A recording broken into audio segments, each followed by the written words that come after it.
Mari kita bicarakan tentang suami yang menjadi buta. Saat dia pulang ke rumah dia melihat istrinya bersama pria lain. Kemudian suaminya pura-pura tidak melihat.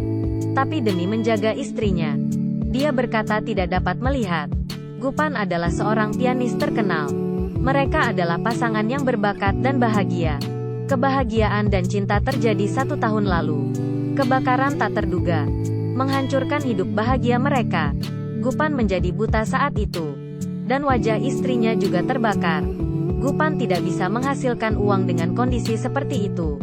Situasi keuangan tidak stabil. Hubungan mereka juga retak. Komunikasi sedikit. Menghabiskan waktu dengan keheningan. Saat makan di pagi hari, Gupan bertanya kepada istrinya apakah seseorang datang ke rumah baru-baru ini. Kenapa dia selalu mendengar sesuatu yang aneh pada tengah malam? Dia kaget. Wanita itu menjawab dengan tidak sabar. Anda mungkin berhalusinasi ada orang lain di rumah? Tapi sebagai pianis yang baik, telinganya sangat sensitif. Dan karena dia buta, indera penciuman dan pendengarannya menjadi sensitif. Dia mendengar tentang hati nurani yang bersalah dan kebosanan dari jawaban istrinya. Jadi dia berhenti bertanya.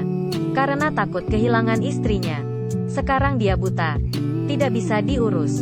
Beberapa hari kemudian pihak asuransi datang untuk menyelidiki. Bawa asisten ke rumah Gupan. Atur informasi terkait klaim. Dia menemukan sesuatu yang mencurigakan di ruang tamu. Ada sepasang sepatu kets di bawah sofa. Sepatu itu penuh dengan kotoran. Dan semua orang di dekat Gupan tahu. Dia adalah orang yang sangat bersih. Sepatu itu tidak mungkin miliknya. Mungkinkah ada pria lain dalam keluarganya? Di tengah malam saya haus dan turun untuk minum air. Dia meraba-raba dan pergi ke meja kopi dan menuangkan segelas air. Tapi dia meminumnya di mulutnya. Tiba-tiba saya menemukan kulit jeruk di dalam cangkir. Dia dan istrinya sangat bersih. Tidak mungkin membuang sampah ke cangkir. Gue berpikir bahwa mungkin kakakku yang melakukannya pada siang hari. Tidak percaya pada dirinya. Akhirnya naik ke atas untuk istirahat. Tiba-tiba seorang pria misterius muncul di kamera. Namanya Lifu, seorang mekanik mobil. Istrinya berselingkuh dengan pria ini. Istrinya berselingkuh dengan pria ini. Pria ini juga tidak mengerti mengapa suaminya adalah orang kaya. Mengapa Linsu mencintainya? Namun karena istri yang bersedia bersamanya, dia tidak akan menolak. Dalam beberapa bulan terakhir, ia akan menemui wanita itu setiap malam. Dia tinggal di rumah Gu dan memakai pakaiannya. Dan tidur bersama istri Gu. Keadaan ini membuat ia sangat bangga. Seiring waktu, pikiran jahat mulai muncul. Dia ingin membunuh Gu. Linsu menjadi semakin tidak bermoral. Mulai berbicara dengan Lifu di depan Gu. Gu yang malang masih dalam kegelapan. Linsu pergi berbelanja pagi hari. Gupan tidak sengaja menendang kaleng di rumahnya. Lalu terjatuh. Kaleng itu dilempar Lifu tadi malam. Istrinya lupa membersihkannya. Gupan jatuh dengan keras. Berbaring di lantai beberapa saat. Tiba-tiba dia merasakan sakit yang luar biasa. Akhirnya perlahan matanya melihat cahaya. Dan secara bertahap ia dapat melihat. Tidak pernah menyangka dia jatuh sekarang. Membuatnya dapat melihat kembali. Dia keluar dengan gembira.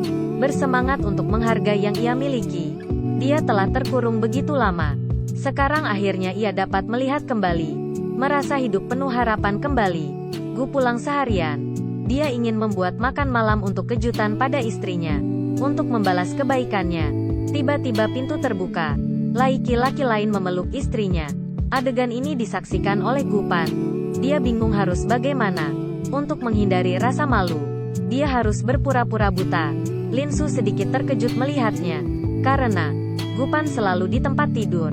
Tidak terkira hari ini dia ada di ruangan lain. Gupan bertanya pada istrinya, "Awakah ada tamu di rumah?" Sang istri berbohong bahwa rekannya datang berkunjung. Gu ingin menyapanya. Dengan antusias mengundangnya untuk makan malam. Ia tidak menolak. Karena dia tidak berencana untuk pergi. Saat makan malam, akhiri dengan suasana yang aneh dan canggung. Istrinya merasa ada yang aneh hari ini. Untuk menghindari skandalnya, memutuskan untuk tidak tinggal di sini malam ini. Tapi sebelum berangkat, dia tidak bisa membantu tapi berlari untuk Linsu. Aksi mereka dilihat oleh Gupan. Namun dia tetap tenang dan tidak putus asa. Dia menderita sendirian. Linsu kembali ke kamar untuk beristirahat. Tiba-tiba Lifu kembali.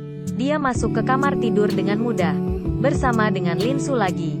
Gu menunggu di lantai bawah. Mendengar suara di lantai atas. Ada kebencian dalam hatinya. Tidak bisa menahan dirinya. Dia akan membunuh Li Fu. Mendapatkan kembali semua miliknya. Beberapa hari kemudian, Gu Pan masih berpura-pura buta dan tinggal bersama keduanya.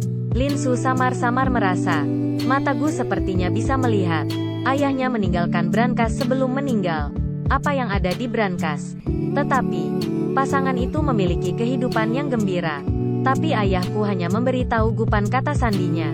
Seseorang. Lin Su kecewa setelah Gu buta. Lelah dengannya. Dia ingin mencari tahu kata kuncinya. Lin Su mengkhawatirkannya. Lin Fu menculik Gu Pan dan meminta kata sandinya. Lin Fu jatuh ke dalam perangkapnya. Bersedia menjadi umpan untuk Lin Su. Di malam hari, dia datang untuk menculik Gu. Untungnya, Gu sudah siap. Dia menyiapkan tubuh palsu untuk menjebak Li Fu. Menjatuhkan Lin Fu ke lantai. Li Fu baru saja menerima pembalasannya. Gagal bertarung terus-menerus. Mengakui tujuannya ke Gu Pan.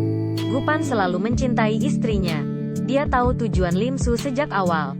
Ketahuilah bahwa dia mencari uang. Selama waktu yang tersisa, dia memainkan lagu yang sama setiap hari. Nada pertama di musik ini memiliki rahasia kata sandi. Sayang sekali istrinya tidak menyadarinya. Lagu itu memberitahu kata sandi. Dengan cepat ia membuka brankas, yang membuatnya kecewa. Dia tidak menemukan apapun dalamnya. Hanya akta nikah mereka. Ayahnya tidak meninggalkan materi. Tetapi, berharap mereka berdua bahagia. Habiskan sisa hidup Anda bersama. Seperti pepatah bahwa suami istri adalah satu. Ini adalah harta karun yang paling berharga. Ini adalah film dengan sudut pandang orang ketiga. Ada pepatah lama, istri dan suami adalah burung dari hutan yang sama. Terbang satu sama lain. Saya tidak mengerti sebelumnya. Saya merasa bahwa selama ada cinta, semua masalah dapat dihadapi. Tapi kenyataannya, di dunia ini, saya menyadari bahwa tidak semua perasaan dapat bertahan dalam ujian. Semoga saya dan orang lain dapat hidup berdampingan dan sejalan.